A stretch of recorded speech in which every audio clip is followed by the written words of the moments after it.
એક શિષ્ય પોતાનું ભણવાનું પૂરું કરે છે અને ગુરુ પાસે જાય છે. ત્યારે ગુરુ એને એવું કહે છે કે બેટા, જીવનમાં સફળ ન થજે.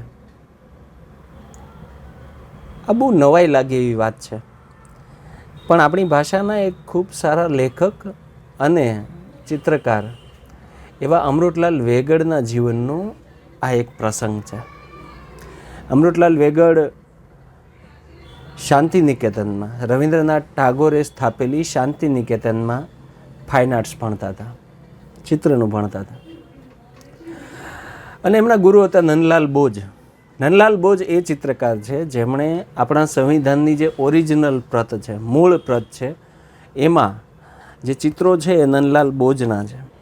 તો અમૃતલાલ વેગડ પોતાનું ભણવાનું પૂરું કરીને જ્યારે નંદલાલ બોઝને મળવા જાય છે, ત્યારે નંદલાલ બોઝ એના માથે હાથ રાખીને કહે છે કે બેટા, જીવનમાં સફળ ન થજે. સફળ થનારા લોકોથી તો રોજ રોજ છાપા ઉભરાતા હોય છે, જીવનમાં સાર્થક થજે.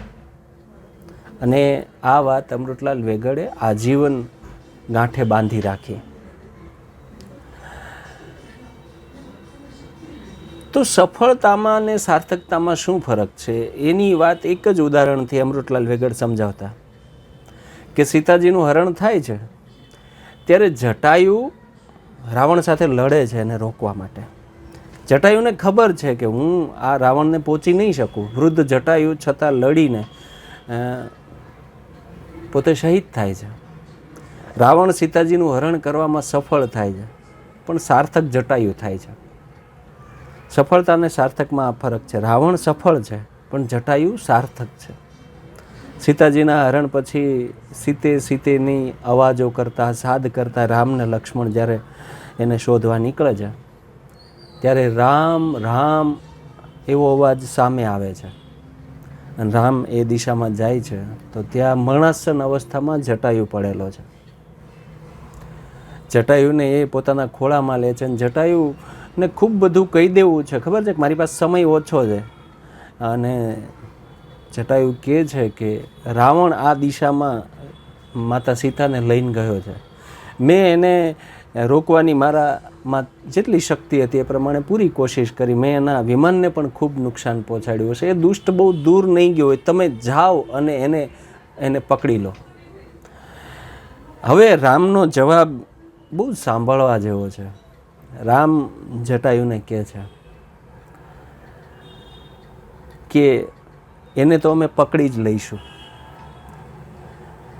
રઘુવંશને છંછેડીને જગતમાં કોઈ શાંતિથી જીવી નથી શક્યો, એટલે ગમે ત્યાં હશે ત્યાંથી એને અમે શોધી લઈશું.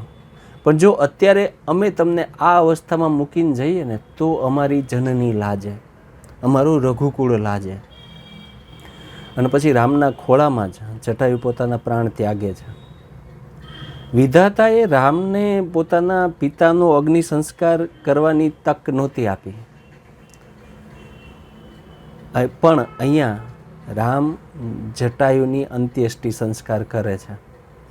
અને એ પહેલાં જટાયુને કહે છે પણ ખરા કે બાપ જટાયુ, તું તારા જીવનને ગત કરજે અને પરલોકમાં જાય ને તો મારા પિતાને સીતાહરણના સમાચાર ન આપતા.